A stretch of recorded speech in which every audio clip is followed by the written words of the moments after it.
yo no tenía idea si tenía potencial o no de ser un negocio. Era como muy de guata que yo decía, esto no existe en el mercado en este momento, y armamos el plan con Lucas primero como diseñadores. Si pedir un crédito no significa que yo me esté vendiendo mi alma al diablo. Manuela Iribarren transformó una receta improvisada de pepinos en By María, una marca que reinventó los pickles gourmet con conciencia sustentable y visión humana del emprendimiento. ¿Qué quiero con este proyecto? ¿Cuál es mi búsqueda con este proyecto? Creo que hay que estar muy conectado con los valores y con tus pilares personales.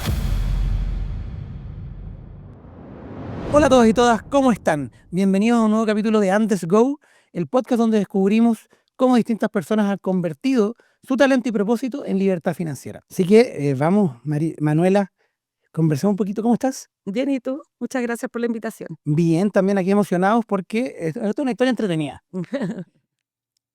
¿Cómo se te ocurrió partir con una línea de encurtido? ¿Cómo llegaste a eso? Ay, que fue como la vida me llevó ahí, porque llegué de Buenos Aires después de haber vivido como 8 años y trabajé de diseñadora y de directora de arte. Hacía escenografías para teatro, para cine, para publicidad.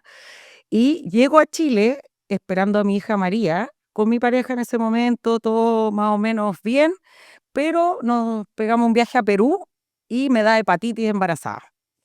Entonces volvemos en una situación media extraña. O sea, yo enferma, pero todo salió bien, ¿ah? O sea, la María nació bien, la enfermedad pasó, ¿cachai? Pero fue un momento medio así como caótico.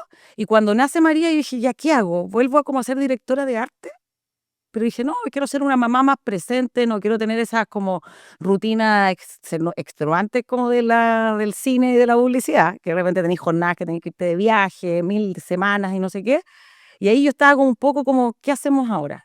Y mi hermano Lucas, que es mi socio, que también es diseñador, se pega un viaje cerca de Pucón, al campo, y conoce a una amiga alemana que le hace unos picles en su casa. Agarra los pepinos del jardín, los pica, los hace en vinagre de manzana, le enseña la receta. En mi casa somos todos muy buenos para cocinar y dice, hoy aprendí a hacer esto. A todos nos gustaban los pepinillos, pero conocíamos como los pepinillos en ese momento, eso era el 2012, como en bolsa, a lo más elegante era que lo que llegaba como al Jumbo, ¿cachai? Como recién llegando los pepinillos como alemanes. Claro, de feria, cebollita perla, ¿cachai? Cebolla en escabeche, pero nos gustaban mucho, o sea, era como que hasta yo embarazada había tenido mucho antojo de picles. Y ahí llega Luca y lo prepara en la casa y nosotros como, oh, pero esto es más rico. Como, ¿por qué es más rico? Ah, porque es vinagre de manzana. Ah, porque los otros no tienen vinagre de manzana. ¿Qué vinagre tienen? Bla, bla. Y empezamos a hablar con Luca y ahí dijimos como, oye, si hacemos esto para vender, así, o sea, en una mesa. Y ahí quedó como dando vuelta. Y ese fue como el primer chispazo de Bay María. Ya, perfecto. Entonces después empezó a pasar el tiempo, como unos meses, y yo seguía con la idea en la cabeza, como, oye, si hacemos esto para vender, y el Lucas también, y Lucas trabajaba en un estudio de diseño. Y ahí el Lucas ya empezó a hacer el diseño de la cuestión, el primer logo. Entonces el primero era distinto, era como más gringo, más como de los años 60, pero esa era la onda que queríamos como retratar. Y había nacido mi hija que se llamaba María. Yo tenía una colección de vírgenes María. También sabíamos que el nombre como clásico de la mujer chilena es María y latinoamericana, pero esta receta era como gringa alemana, entonces dijimos, mezclemos los dos mundos y pongámosle By María. Y ahí nace como la marca y el primer producto que eran los pepinos dulces que nos enseñó la Cata, que vive todavía en el sur y que le agradecemos hasta ahora como el primer chispazo que nos puso ahí como para hacer nuestro producto con Lucas. Perfecto. Y bueno, este tema de la gastronomía no es fácil, es una industria bien dura, también entrar a los puntos de venta. Claro, no sabíamos nada de eso. O sea, claramente. No, tampoco sabíamos manejar ni un Excel ni nada de eso. Claro, entonces mi pregunta es cómo fue en el momento, porque probaron, ¿cierto? Pero dijiste, oye, esto en verdad tiene potencial de ser un negocio. ¿Sabéis qué? Voy a decir muy honestamente, yo no tenía idea si tenía potencial o no de ser un negocio. Era como muy de guata que yo decía, esto no existe en el mercado en este momento, y armamos el plan con Lucas primero como diseñadores, o sea, mapa conceptual, la marca, los colores. Oye, vamos a hacer pepino, cebolla morada, ají, porque queremos que en góndola se vean los 3 colores diferentes, que el logo esté estampado en el vidrio para que la marca quede siempre. O sea, te comís los pepinos y sigue estando tu marca en el frasco, entonces, y que sea tan lindo que dé pena botarlo. Claro. Entonces, que queráis usarlo para guardar los condimentos, los lápices, qué sé yo. Y ahí empezamos como, primero con este mapa conceptual como de diseñadores y también como queremos una empresa que sea horizontal, como trato justo a las personas, queremos que el envase se pueda reciclar, usar pocos ingredientes reconocibles por los consumidores como una etiqueta limpia, queremos que, bueno, que los sueldos sean con una brecha salarial muy acotada, no, los sueldos, o sea, era yo y el Luca, era como, pero empezamos a imaginarnos cómo queríamos que fuera nuestro negocio, Claro, y si lo imaginaron no desde, eso me llamó la atención porque no de los no números. de los números, no del No, plan de negocios del libro, sino desde como de la ilusión. sí, y del diseño, y de lo que nosotros sabíamos en ese momento. Las herramientas que teníamos éramos como diseñadores integrales. Luca había salido de la Católica, había estudiado diseño integral, yo venía llegando a Buenos Aires y yo tenía muchos estudios diferentes ligados con el arte y con la producción también, como producción pero artística. Entonces sabíamos que para hacer algo hay que comprar algo, tener un tiempo, o sea, y empezamos como por ese mundo. Y ahí a mí me tocó la parte difícil de yo ver las finanzas desde un inicio. O sea, Lucas dijo, sigo con el diseño, y Manu, tú tenés que ver finanzas, ventas, todo eso. De ahí cómo, porque claramente no era tu área de dominio, No, no era. ¿cómo empezaste a organizar las finanzas desde el comienzo? Mira, yo primero me metí, no teníamos plata tampoco. O sea, era como toda una ilusión y empezamos a ver cómo hacíamos como un plan comercial con esta idea y con esta maqueta que teníamos. Entonces dije, ya, lo primero que empecé a investigar y había mucha menos información que ahora yo creo que ya es un poquito más sencillo porque por lo menos googleáis y empezáis a encontrar como ciertas como directrices. En ese momento era más difícil, pero me acerqué a Cercotec, me acerqué a Corfo, me acerqué a ProChile, como que hice la investigación de qué entes no privados me podían ayudar. Como, ¿cachai? Como ya dije, bueno, Cercotec tiene ciertos fondos y postulamos a un fondo que era Capital Semilla, ponte tú, que eran 3 millones.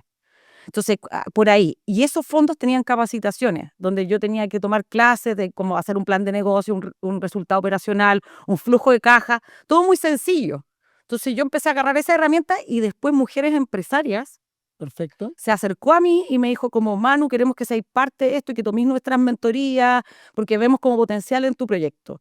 Y yo le dije, ya, pero yo no tengo plata para pagar todo esto. Y me dijeron, no, te vamos a invitar como a ser parte de nosotros. Y ellas, o sea, se portaron increíble. Me invitaron a hacer como, me dieron talleres y herramientas como clases con gente seca. Que yo pude ir participando. Todavía no soy una experta, ahora yo tengo a alguien que me ayuda, Claro. pero después de 2 años. Pero eso fueron las primeras herramientas. Y ahí como, oye, hay que armar una cuenta para empresa, hay que registrar la marca, hay que hacer inicio de actividades, hay que tener, no sé, las patentes. Y es un mundo toda la como organización financiera y también como la administración. Claro, y ahí dentro de eso, ¿cómo? Porque imagino que eso se aprende a golpes también. Claro, o O sea, sea, cuéntame alguna historia de algo que te haya costado en esa parte, porque obviamente te estás metiendo en un mundo que no es tuyo. al principio, o sea, súper honestamente me costaba todo. Pero yo soy bien como idea fija, entonces tampoco yo empiezo como, que me cuesta tanto. Yo soy como, oye, hay que darle para adelante y estas son las herramientas que tengo. Pero partimos el primer año ganándonos unos fondos y todo, y raya para las sumas, habíamos vendido, no sé, 20 millones y habíamos gastado 40, ¿cachai? Entonces yo decía, chuta, ¿cómo es esto? Yo me pagaba 200 lucas de sueldo y subarrendábamos una cocina para ir a cocinar 3 veces a la semana y después yo con los frascos y una tarjeta local por local. O sea, como que yo decía, ya, bueno, también como éramos diseñadores, al tiro hicimos página web, redes sociales, nos importaba mucho la imagen. Claro. Entonces teníamos como un producto muy bonito para vender, entonces la gente decía, lo traen de Estados Unidos, y no se imaginaban como lo que estaba pasando atrás, que éramos como yo realmente cocinando con un cuchillo, cortando y después envasando y después vendiendo. Y esos momentos fueron bastante críticos, o sea, yo pasaba vinagre, ¿cachai? Me iba para la casa en micro, no tenía auto, era como, fue bastante difícil. Y después nos cambiamos a la comunidad ecológica, como a la entrada a un local, que ya era un poquito más, nosotros decíamos, ya nos creíamos la muerte, pero ya era 50 metros cuadrados, ponte tú. Y ahí estuvimos como 2 años más o menos bien y después incendio. Se nos quemó el local. Y ahí, eso fue el 2000, un poquito antes de la pandemia, 2018, ¿Ya? y antes del levantamiento social, como un mes antes. Y ahí ya fue terrible. O sea, por suerte el incendio llegó hasta como la mitad y la bodega con producto terminado no se quemó. Pero ahí empezamos de nuevo como de cero a cocinar en la casa, todo desmembrado, la oficina en un lugar, la bodega en otro lugar, ¿cachai? Claro, pero ahí ya tienes equipo, ya tienes por lo menos una lógica de cómo funciona el negocio. Claro, eso ya llevábamos como 4 o 5 años. Ya estábamos ingresando, ponte tú, que a Jumbo, habíamos hecho nuestras primeras ferias, habíamos levantado ya, no sé, como 50, 60 millones de fondos, que yo también estaba como matea con eso, tratando de levantar fondos todo el tiempo para poder empezar a crecer, comprar maquinaria y todo ese tipo de cosas. Claro, y en ese sentido, porque claro, mucho del posicionamiento de By María viene desde la parte creativa, Sí, ¿cierto? Del diseño, de la imagen, el branding que quieren proponer. Pero obviamente el mundo financiero como que uno lo ve como contrapuesto a eso, claro. ¿cierto? Que el mundo de los números es duro. eh, y cómo con todo eso en tuerto aprenden cómo a combinar estas dos cosas, ¿cierto? Tener el tema del manejo de las finanzas, pero también que sostenga o que te dé herramientas para el resto de las cosas. Mira, mi experiencia personal es que siempre me ha costado, o sea, todavía me cuesta. Y creo que muchas veces dejábamos como algunos lados financieros medio como debajo de la alfombra, como, ay, esto no lo voy a ver ahora, ay, el flujo de caja. Pero creo que tenemos, por lo menos yo, una mente súper como ejecutiva y financiera como innata. Ya. O sea, tengo un buen manejo de las platas y de los flujos como intuitivamente. Entonces, bueno, y todas las herramientas que empecé a tomar, ¿cachai? O sea, como que empecé a empaparme de la información, pero Bay María siempre fue una empresa que todo lo que se ganaba se reinvertía y se empezaba como era horizontal, todos los sueldos iban subiendo como a la par. Entonces, no una empresa que tú digas, oye, le pegué el palo al gato y a los 5 años yo estaba ganando plata. O sea, nosotros recién tuvimos un poquito de utilidades como a los 8 años y después nos cambiamos a Franklin e invertimos todo y después de nuevo y ahora nos cambiamos de nuevo. Entonces, también es un proceso que yo creo que hay que saber que es lento y largo. Claro, porque de repente la gente espera el éxito inmediato o la viralidad, ¿cierto? Claro, o sea, yo creo que para que eso suceda quizás tenéis que tener un capital inicial muy alto, como económico, pero para partir como a pulso, es decir, mira, partí con 3 millones, después con 10 y después, no sé, nosotros ahora manejamos mucha plata, o sea, ahora tenemos 2 empresas, pero la plata uno la ve entrar y después uno la ve salir, no es que la plata quede en mi cuenta, ¿cachai? Uno paga, en este momento estamos pagando casi 50 sueldos Claro. fijo.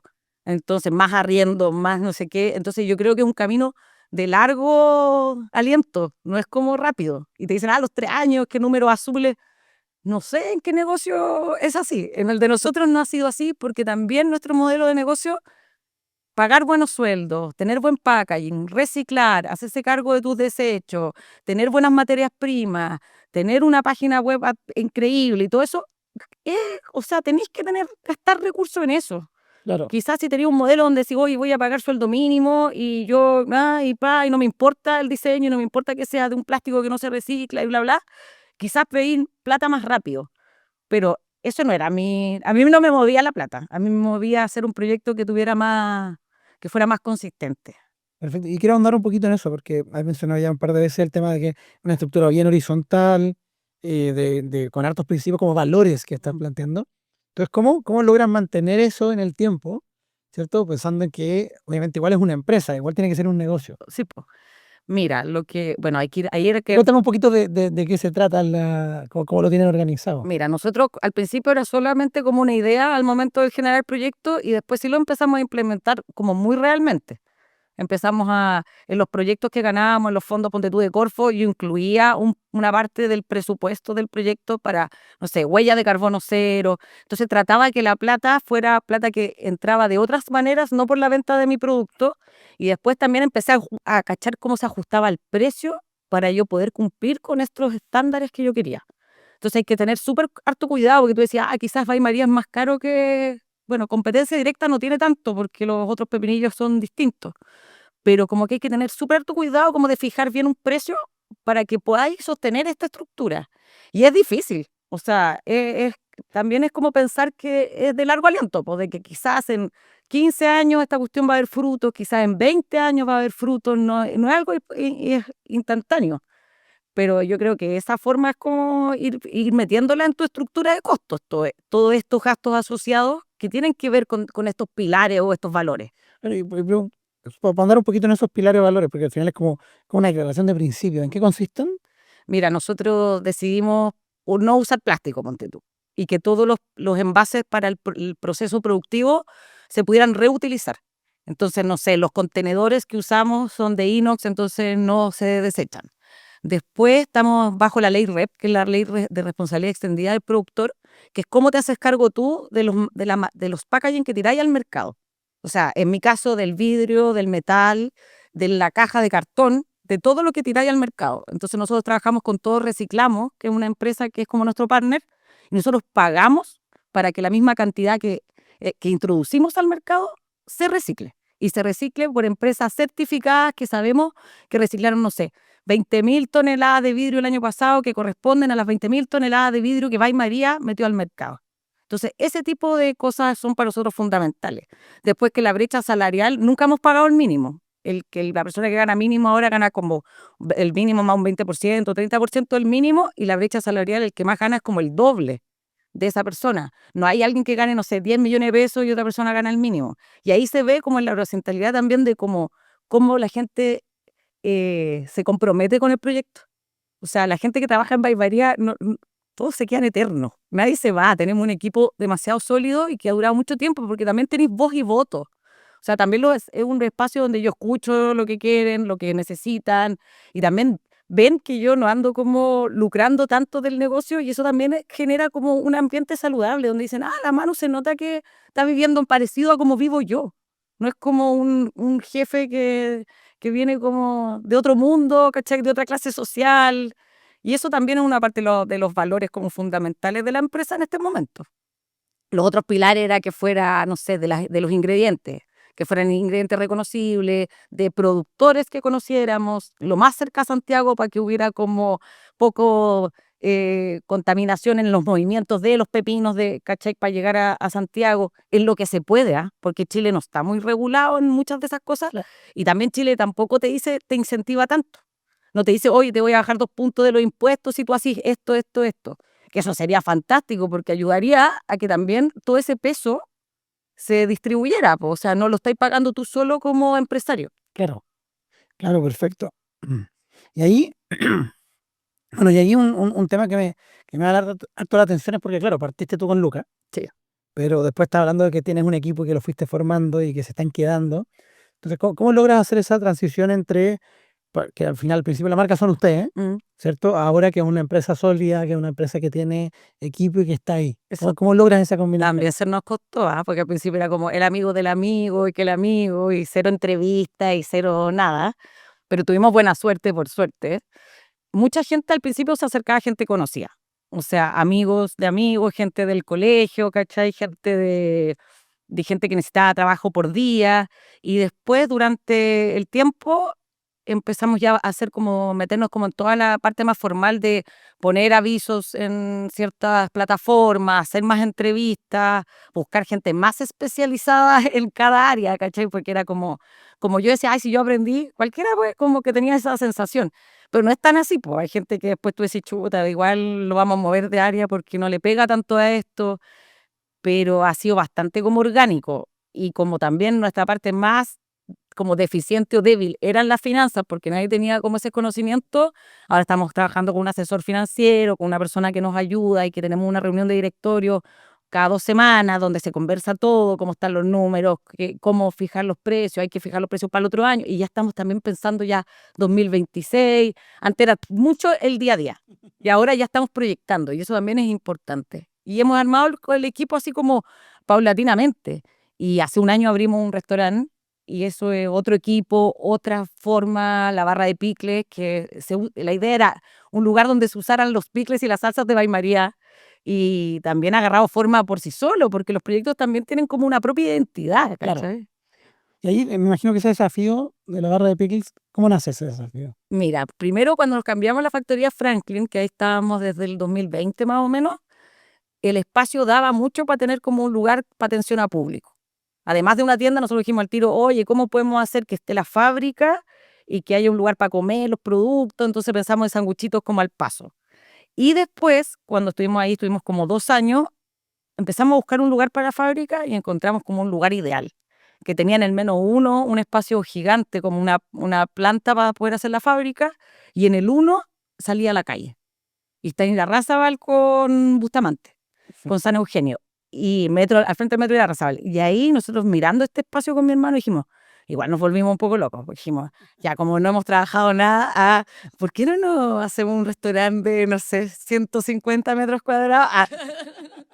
Y así partimos, y ahí fue la primera vez que empezamos a bancarizarnos. O sea, ya estamos bancarizados, pero pedimos un crédito ya más formal, ya no con fondos, proyectamos el negocio a 10 años, ¿cachai? Como que fue otra forma de verlo, y ahí dijimos ya, en la línea como conceptual de esta barra de picles, van a ser los picles y las salsas, pero como de todo el mundo, como el uso en todo el mundo. Entonces tenemos como una hamburguesa muy gringa, tenemos unos pescados encurtidos como muy, no sé, noruegos, ¿cachai? Tenemos la pichanga chilena. Entonces dijimos, no van a ser como solo platos chilenos con picles y salsa, van a ser como, ese va a ser el hilo conductual. Entonces yo puedo después empezar a investigar y decir, hoy vamos a tener una cuestión con Japón, no sé, ¿cachai? Y eso ha sido muy entretenido. Y lo otro que agarramos, dijimos, bueno, queremos ser un espacio muy barrial y empezamos a hacer cosas culturales. Tenemos bingo, tenemos karaoke, tenemos DJs, tenemos cuentacuentos, tenemos pop-up con otros cocineros. Entonces, en la barra de picles tú te metí de martes a domingo, hay alguna actividad que no es solo comer, que yo también decía como, qué interesante eso como de mezclar las áreas culturales, como la comida es cultura. Entonces tú decís como, bueno, ahora vamos a comer, pero también puedo jugar y también puedo leer y también puedo ver arte y después, y como te nutrís de otras cosas y que también para mí personalmente es como un aire nuevo, fresco.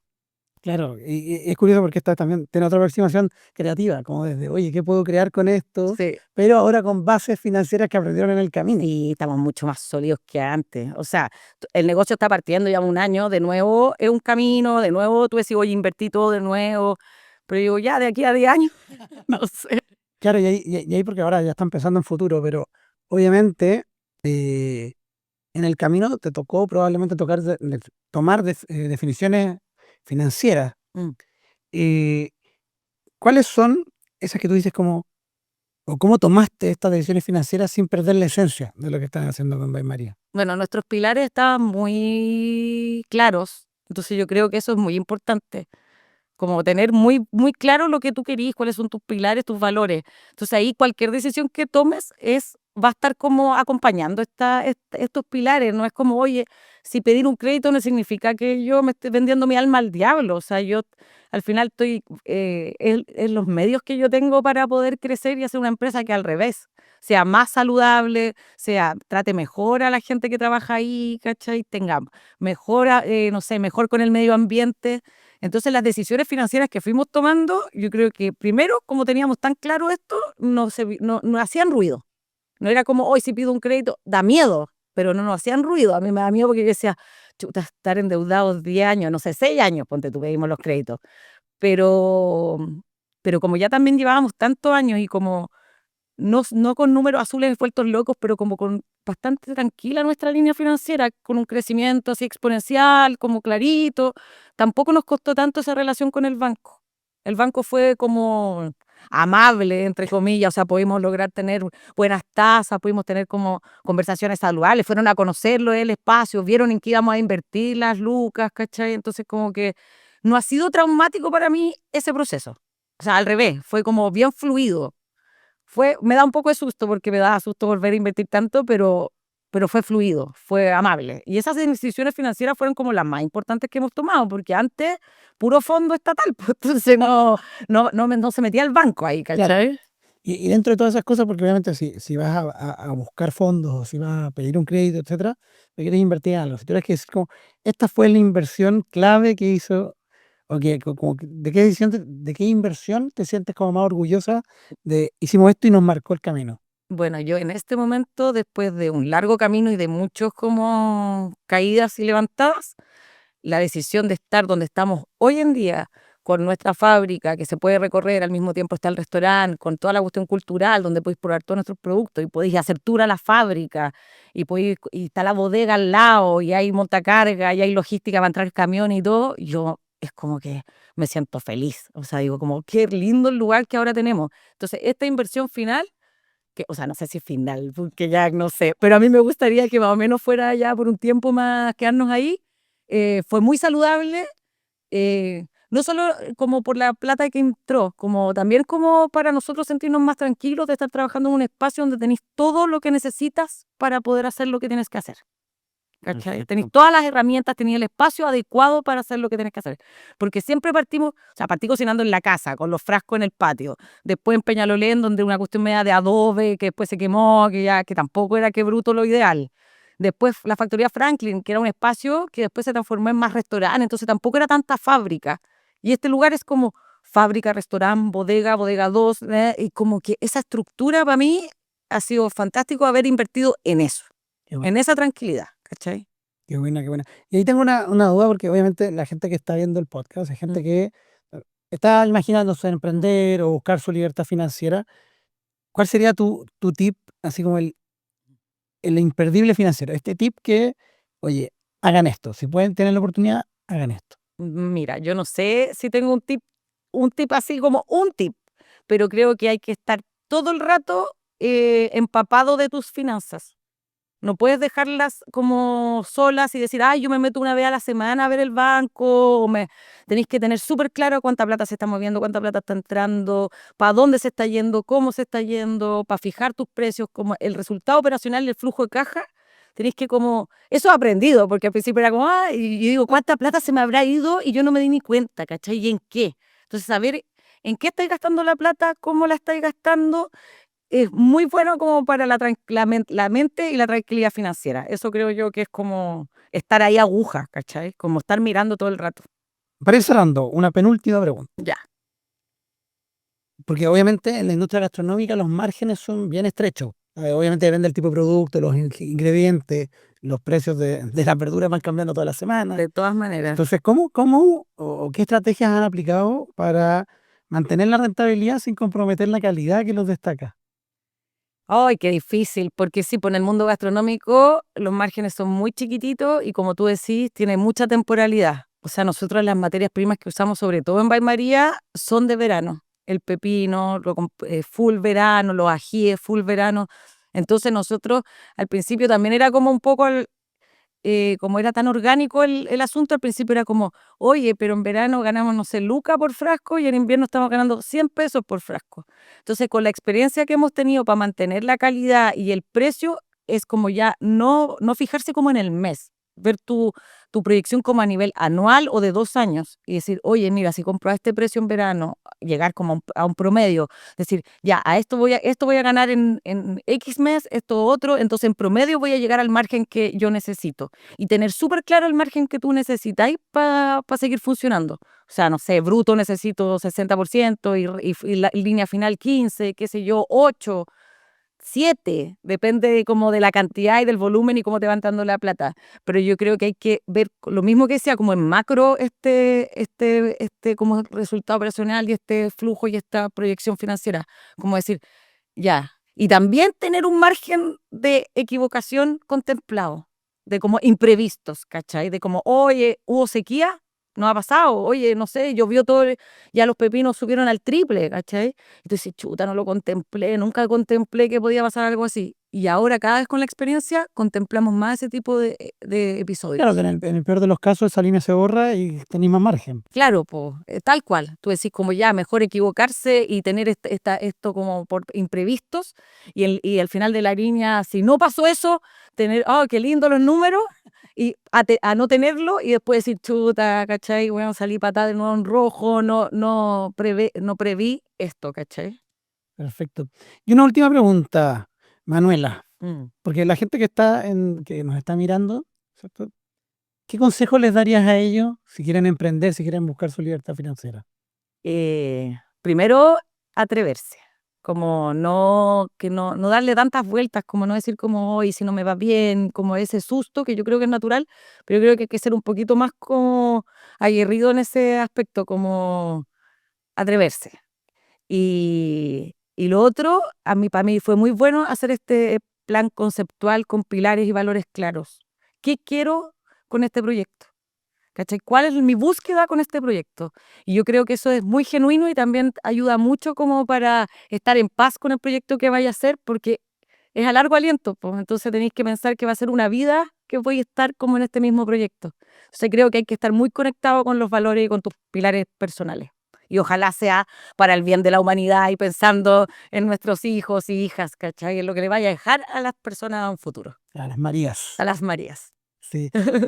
No, muchísimas gracias por venir a hablar con No, nosotros. gracias a ti. ¿Alguna invitación que le quieras hacer? Que vayan a la barra de Pickles. Sí, por favor, vayan a la barra de Picles. Estamos abiertos de martes a domingo a la hora de almuerzo y en las noches siempre hay eventos y cosas culturales, así que está muy entretenido.